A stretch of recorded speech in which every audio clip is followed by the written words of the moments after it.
అసలు ఆయన చైర్మన్ కి స్వేచ్ఛ ఇస్తే మాకు వివక్ష లేకుండా చేస్తాడనేది ఈయన అంటే మరి అభిప్రాయం. ఆయన చైర్మన్ మాట్లాడిచ్చాడు అట్ట పని నా చేతిలో ఏమీ లేదు మీరు మాట్లాడమని అన్నాడు. తిరుపతిలో మాట్లాడకూడదు కదా, అవును. తిరుపతి పైన ఎటువంటి కామెంట్ చేయకూడదు, ప్రెస్ మీట్ పెట్టకూడదు. ఆయన పైన మాట్లాడాడు, పైన మాట్లాడలేదు, మీడియా చూడలేదు. మీడియాలో మాట్లాడాడు మామూలుగా. బట్ ఆయన మాట్లాడలేదండి, వివక్ష చూపిస్తున్నారు. మీరు రాబోయే రోజుల్లో ఇదే కొనసాగితే తెలంగాణ నుండి ఆంధ్ర వాళ్ళు ఇబ్బంది పడాల్సి వస్తుంది. పీకేర్లే చాలా చూసుకున్నారు. అమ్మనుడు ఎవడొస్తాడు చూద్దాం. ఉడతూపులకి అంత గాజులేసి కూర్చున్నారు ఆంధ్ర వాళ్ళు అంటే ఇక్కడ ఇలాంటి పీకుడు గాళ్ళ. రమ్మనుడు చూద్దాం, ఎవడొస్తాడు ఏం చేస్తాడు చూద్దాం. అంత దమ్ము ధైర్యం ఉంటాడు ఎవడో చూసుకుందాం. తమాషాలు ఏంటి, ఇన్నాళ్ళు ఏదో తలంచుకు కూర్చున్నారు కానీ ఇప్పుడు చేతకాని వాళ్ళు అనుకుంటున్నారు. కొంతమంది పోరంబోకలాల చేతిలో కొన్ని కుల సంఘాలు జారమట్టి నప్పంసుకుండావుడుగులు అందరూ చేరి జీహూజూరు అన్నారు. ఆత్మగౌరవం ఉన్నాడు ఎవడో కూడా దానికి తలగాల్సిన పని లేదు కూడా.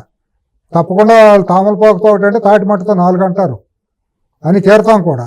ఒక మాజీ మంత్రి ఉద్యోగుల సంఘానికి వాళ్ళ గురించి అతను చేసినటువంటి కామెంట్లు ఏమండి, అతని ప్రవర్తన మీరు కొన్ని చోట్ల చూస్తే ఆంధ్ర వాళ్ళకి దగ్గరికి వెళ్ళి ఎట్లా ప్రవర్తిస్తాడో, ఎంత వంగి వినయాలపై ప్రవర్తిస్తాడో, ఏమేం చేస్తాడో మీకు కళ్ళ కట్టినట్టు కనపడుతుంది.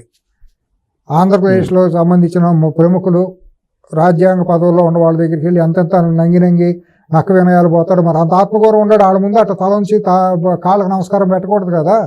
నీకు అంత ఆత్మగౌరవం అంత ఇది ఉన్నప్పుడు అవకాశవాదం మాటలోనూ ఇవన్నీ ఎవరు సహించరండి. వీళ్ళు ఏదో ఉడతూపులో వేస్తే అంత భరించడానికి ఎవరో రెడీగా లేరండి. దానికి ఎవరైనా సపోర్ట్ చేశారంటే వాళ్ళు కూడా భారీ మూల్యం ఏ పార్టీ అయినా చెల్లించుకుంటుందండి. ఇవాళ ఉన్న ప్రభుత్వం ఆంధ్ర వాళ్ళ మీద వివక్షత చూపించే ప్రభుత్వం కాదండి కాంగ్రెస్ ప్రభుత్వం. కాంగ్రెస్ ప్రభుత్వం ఉన్నంతకాలం ఆంధ్ర వాళ్ళకి ఎటువంటి ఇబ్బందులు లేవండి. ధైర్యంగా వాళ్ళు కనుక నోరెత్తితే మాత్రం తగిన సమాధానం చెప్పడానికి ఆంధ్ర వాళ్ళు సిద్ధంగా ఉంటారండి. తెలంగాణ ఇక్కడ హైదరాబాద్లో వాళ్ళ స్థాయిలో జేజమ్మలు దిగి వచ్చినా వాళ్ళ వల్ల కాదు. కేసీఆర్ గీసీఆర్ ఏదో అనుకుంటున్నారు కదా, వాళ్ళు ఎవరు వచ్చినా సరే సరైన సమాధానం చెప్పడానికి గ్యారంటీగా నడిబజార్లో సిద్ధమే. డి అంటే డిఏ. వాళ్ళు స్థలం వాళ్ళు చెప్పినా సరే, టైం వాళ్ళు చెప్పినా సరే, ఎక్కడైనా సరే. వాళ్ళే పెద్ద పీకుడు గాళ్ళు అనుకుంటున్నారు ఏంటి. 4 రూపాయలు సంపాదించి రాజకీయాన్ని అడ్డం పెట్టి చేస్తే తెలుగువాడికి ఆత్మగౌరవం ఉండదా? ఆంధ్రవాడికి ఆత్మగౌరవం ఉండదా? ఏమైనా బయట విదేశాల నుంచి వచ్చిన పాకిస్తానీలా లేకపోతే రోహింగ్యాల ఆంధ్ర వాళ్ళు అంటే తమాషాలుగా ఉందండి ఒక్కొక్కడికేనా. ఇప్పుడు చంద్రబాబుని బట్టి చంద్రబాబుకి ఏజెంట్ రేవంత్ రెడ్డి అని అంటాం, రకరకాల అబోధకాల పనులు చేయటం. మరి చంద్రబాబుకి ఏజెంట్ అయితే మరి కేసీఆర్ కూడా ఏజెంటే కదా చంద్రబాబుకి. మరి అక్కడి నుంచి వచ్చిన మా ప్రోడక్టే కదా. ఎవరినంటే నేను 1 ఏళ్ళు పెట్టి మిమ్మల్ని చూపిస్తాను, 4 ఏళ్ళు నన్ను వెనక్కి తిరిగి చూపిస్తాను. ఇంగిత జ్ఞానం వాళ్ళకు ఉండాలి. రాజకీయంగా చేసుకోవచ్చు, రాజకీయపరమైన విమర్శలు ఉంటే చేసుకోవచ్చు, ఎవరం కాదనం. ఇట్లా ప్రాంతం పేరుతో విద్వేషాన్ని, కులాన్ని చూపించేసి కుల రాజకీయాలు చేస్తా ఒక కులాన్ని టార్గెట్ చేయటం, ఇక్కడ రకరకాల రచ్చ చేయాలంటే దానికి సిద్ధమంటే సిద్ధమే. దానికి కూడా ఇన్నాళ్ళు చేసింది ఒక కులాన్ని టార్గెట్ చేసుకుంటూ వచ్చారు. ఆ కులంలో కొంతమంది సవట్లు ఉన్నారు కాబట్టి వాళ్ళ మాటలు నడిచిపోయినాయి. ఇప్పుడు ఎవరో కూడా దానికి సిద్ధంగా లేరు. డి అంటే డి అంటానికి రెడీయే. చూసుకుందామంటే చూసుకుందాం. ఇప్పుడు ఆయన వ్యక్తిగతంగా చేసిన కామెంట్లు అనుకుంటున్నారు మీరు, లేదా పార్టీ బీఆర్ఎస్ పార్టీ మాట్లాడే 100% బీఆర్ఎస్ పార్టీ ఉండే ఉంటుంది. ఎందుకంటే మొన్న కేటీఆర్ మాట్లాడినా, నిన్న కవిత మాట్లాడినా, వాళ్ళు శ్రీనివాస్ గౌడ్ మాట్లాడినా ఒకే భాష ఒకే శైలిగా ఉంది. వాళ్ళు మాట్లాడే తీరు, వాళ్ళ ప్రదర్శించే ఇది, మోకాన్ని బోడిగుండికి ముడిపెట్టడం. తెలంగాణలో భాగం అండి. ఆంధ్ర వాడైనా, గుజరాత్ వాడైనా, మహారాష్ట్ర వాడైనా, కర్ణాటక వాడైనా, ఎవడైనా సరే తెలంగాణ ప్రజల్లో భాగం. అంతేగాని ఆంధ్రవాడు నీళ్ళెవరు గీత గీసి నువ్వు పరాయుడు అని చెప్పడానికి ఎట్టవుతాడు పరాయుడు? ఇక్కడ తెలంగాణలో ఉండే ప్రతి ఒక్కడు, తెలంగాణ గడ్డ మీద బ్రతికే ప్రతి ఒక్కడు తెలంగాణ పౌరుడే. కానీ ఈ మధ్య కౌశిక్ రెడ్డి చాలా బరిదెగిచ్చి ఇక్కడ సెంటిమెంట్లు రెచ్చగొట్టాలని చూస్తున్నారు. వాళ్ళ వల్ల కాదు. రేవంత్ రెడ్డి గారి దగ్గర ఇలా ఉడతూపులు సాగో. వాళ్ళ రోజుకే పతనం మొదలైపోయింది. కళ్ళ ముందు వాళ్ళ పతనం కనపడుతుంది. వాళ్ళకే వెన్నులో వణుకు కనపడుతుంది. రేపు మాపు ఏంటనేది వాళ్ళకి తెలియని పరిస్థితుల్లో గంగవేరులు ఎత్తిపోయి పిచ్చివాగుళ్ళని వాగుతున్నారు. అది వాళ్ళకి పద్ధతి కాదు. అది అంత శ్రేయస్కరం వాళ్ళకి కాదు. సమాజానికి వచ్చే నష్టం ఏమీ లేదు. కానీ అంటే బతకడానికి వచ్చిన వాళ్ళు అలానే ఉండండి, బతికే లేదంటే బతకలేరు. ఒకటి బజార్ గాళ్ళు మాట్లాడే భాషకు మనం బజార్ స్థాయిలో మాట్లాడటం నాకు ఇష్టం లేదండి. వాటి మాట్లాడే వాళ్ళు ఎవరో అలుపులోనూ బజార్ గాళ్ళు, చిల్లర గాళ్ళే తెప్పించి సభ్యతా సంస్కారం ఉండే నిజమైన తెలంగాణ ఆత్మగౌరవం ఉండాలి ఎవరో మాట్లాడరండి. తెలంగాణ ప్రజలు అంత ఆత్మీయులు, కడుపులో ఉండదు తీసి పెట్టేవాళ్ళు, చాలా స్నేహపాత్రులు. కాబట్టి 70 ఏళ్ళుగా తెలంగాణ వాళ్ళు రాజధాని అంత పూర్తిగా ఎమర్జీ కాగలిగింది. ఇన్ని కోట్ల మంది జనాలు, లక్షల మంది ఇక్కడ బతకగలుగుతున్నారండి. ప్రజల్లో ఎటువంటి మార్పు ఉండదండి, చాలా స్నేహశీలుగా ఉంటారు. ఈ గుప్పిడి మంది కంటే కూడా ఉండరండి అనాకాణిగాళ్ళు, నేలబారుగాళ్ళు. వీళ్ళు మాట్లాడే భాషకు మనం స్పందించడం కూడా అవివేకం అవుతుందండి. ప్రభుత్వాలు అనేవి కొన్ని ఉండే, చట్టాలు ఉన్నాయి, రాజ్యాంగం ఉందండి. వీళ్ళు బరిదెగిస్తే జాతీయ ప్రభుత్వం, యూనియన్ గవర్నమెంట్ చూస్తూ ఊరుకోదండి, తాట తీసి వదిలిపెడుతుంది. జాతీయ పార్టీ కాంగ్రెస్ పార్టీ ఇక్కడ రూలింగ్లో ఉందండి. ఆ జాతీయ భావం ఉన్న పార్టీ తరపు నుంచి వచ్చిన రేవంత్ రెడ్డి గారు, వాళ్ళ క్యాబినెట్ వాళ్ళందరూ కూడా ఎవరు కూడా సహించరండి ఇటువంటి అరాచకాన్ని. కాబట్టి వాళ్ళు భారీ మూల్యం చెల్లించుకోవాల్సిన పరిస్థితి వస్తుంది. వాళ్ళు కనుక ఒళ్ళు దగ్గర పెట్టుకోకుండా కనుక ఇట్టాగే కనుక అవాకులు చవాకులు వెళ్తే, వర్గాలని కులాలని రెచ్చగొట్టి కనుక ఏదన్నా వీధి పోరాటం చేసేసి శాంతి భద్రతలు విఘాతం కలిగించే పని కనుక చేస్తే మాత్రం రేవంత్ రెడ్డి గారి ప్రభుత్వం చాలా కఠినమైన చర్యలే తీసుకుంటుంది. వీళ్ళ వల్ల ఏం కాదు. ఇప్పుడు ఇటీవల తిరుపతి దేవస్థానంలో గతంలో జగన్మోహన్ రెడ్డి గారు ఉన్నప్పుడు ఏదైతే వాళ్ళకి ప్రాధాన్యత ఇచ్చారో అదే తరహా కావాలి అంటున్నారు తెలంగాణలో. ఇప్పుడు అర్థమైంది కదా, కమల పిల్లలండి. అక్కడ ఇక్కడ బీఆర్ఎస్, అక్కడ వైసీపీ కమల పిల్లలు. ఇద్దరికి తేడా ఏమీ లేదు. అది హిజ్ మాస్టర్ వాయిసే రెండు కూడా.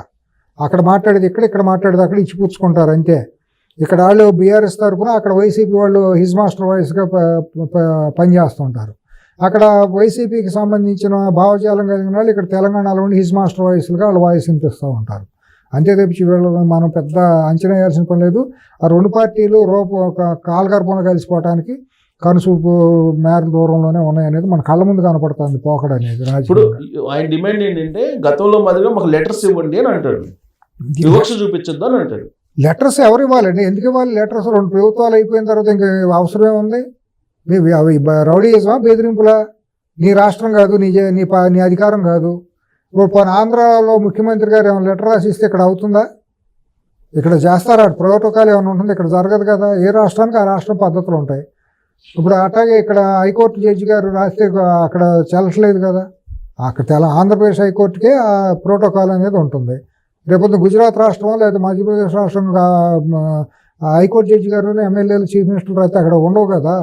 ఒక రాష్ట్రం అనేది మీరే కదా వద్దు పొమ్మంది, మీరే కదా రెండు రాష్ట్రాలు అయిపోవాల్సిందని అది ఇదని మాట్లాడింది. ఇడిపోయిన తర్వాత వాళ్ళ బతుకాళ్ళు బతుకుతాండి, మీకెందుకు ఈ నొప్పి? ఎలా మానేయండి. ఇప్పుడు తిరుపతి వెళ్ళమని ఎవరు వాళ్ళు పిలిచారు మిమ్మల్ని? ఏమన్నా తిరుపతి వెళ్ళడం మిమ్మల్ని రమ్మనలేదు కదా. ఉడకూపులేంటి, బెదిరింపులేంటి? నువ్వు ఎందుకు వెళ్ళావు? దర్శనం చేసుకున్నా, దేవుని చూడటానికి వెళ్ళావు. నీ భుజకీర్తులు పక్కన పడేసి నువ్వు వెళ్ళు, అక్కడికి వెళ్ళి భక్తుల్లాగా వెళ్ళు, వెళ్ళి చూసుకుని వచ్చేసి. చైర్మన్కి అధికారాలు ఉండయో, నువ్వెవడో మాట్లాడతా, నీకేం సంబంధం? చైర్మన్కి ఉండయో, ఇంకో మెంబర్లకు ఉండయో లేవు అనేది మాట్లాడటానికి నీకు ఎవరు అసలు? నువ్వు ఇక్కడ అధికార పార్టీలో లేవు. అధికార పార్టీలో ఉన్న ఎమ్మెల్యేలు ఎవరిని మాట్లాడారా? పోనీ కాంగ్రెస్ ఎమ్మెల్యేలు, మంత్రులు ఎవరిని మాట్లాడారండి? మంత్రులు ఎవరిని వెళ్ళి మమ్మల్ని అవమానం చేశారు, మేము వెళ్తే అక్కడ సరిగ్గా ప్రోటోకాల్ జరగలేదని ఎవరిని అన్నారా? నిన్నగా మొన్నే కదా రాజగోపాల్ రెడ్డి గారు వెళ్ళి దర్శనం చేసుకొచ్చారు కదా. మరి ఆయన అంతకంటే ఎగ్జిక్యూటివ్ పర్సన్ కదా. ఇప్పుడు రాజగోపాల్ రెడ్డి గారికి అది బాగా స్పీడ్ మనిషే కదా. ఏమాత్రం చిన్నది జరిగినా తట్టుకునే మనిషి కాదు కదా ఆయన. తొందరగా ఇదే మనిషి కదా. మరి వాళ్ళందరికీ బాగా జరిగినప్పుడు ఇతనికి ఎందుకు బాగా జరగదు? ఇదంతా ఉద్దేశపూర్వకంగా కావాలని బురద చెమ్మటం, అంటే ఆధిపత్యం కోసం తిరుపతి దేవస్థానం ఏదో ఒకటి కావాలండి. కాదండి, ఏదో ఒకటి కావాలి.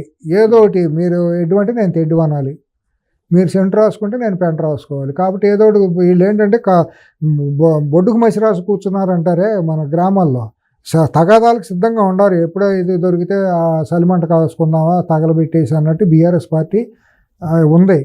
దానికి వైసీపీకి సంబంధించిన చాలా శక్తులు ఇక్కడ సపోర్ట్ చేసే పరిస్థితి కనపడుతుంది. అవన్నీ చేసుకుని కనుక వాళ్ళు బజార్కి ఎక్కితే ప్రభుత్వాలు చూస్తా ఊరుకోవు. బీజేపీ కూడా ఎమర్జీ అయ్యే పార్టీ. బీజేపీ వాళ్ళకి సపోర్ట్ చేసి వాళ్ళు పోయి వాళ్ళు తోవుకోదు కదా. బీజేపీ కూడా ఎమర్జీ అవ్వాలనుకున్నప్పుడు వాళ్ళ ఐడెంటిటీ వాళ్ళు చూపించుకోవాలి కదా. ఒకవేళ వీళ్ళందరూ చేరి ఇష్టానుసారం చేస్తే ప్రభుత్వం చేతగానట్టు చేతులు కట్టు కూర్చోదు కదా. రాష్ట్ర ప్రభుత్వం లా అండ్ ఆర్డర్ని పర్యవేక్షించే బాధ్యత ఉందో వాళ్ళు చేసి తీరుతారు కూడా.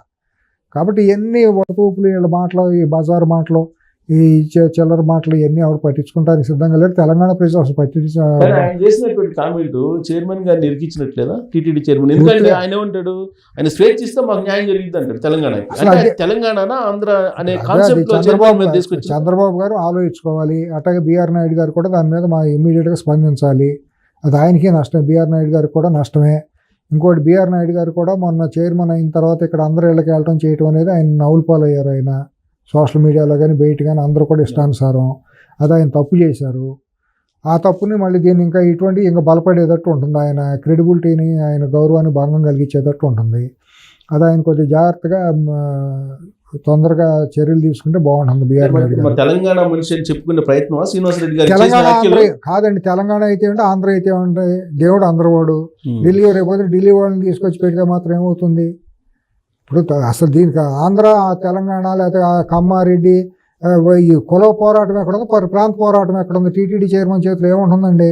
తెలంగాణ చైర్మన్కి అయితే జనాలు పొలోమని వెళ్ళిపోతారు, అక్కడ నియమ నిబంధనలు ఉంటాయి కదా, వెళ్తారు. వెళ్ళనివ్వండి, ఏముంది? ప్రజలు దేవుడినే కదా చూడటానికి వెళ్ళేది, అదే పర్యాటక క్షేత్రం ఇది కాదు కదా, టూరింగ్ స్పాట్ కాదు కదా.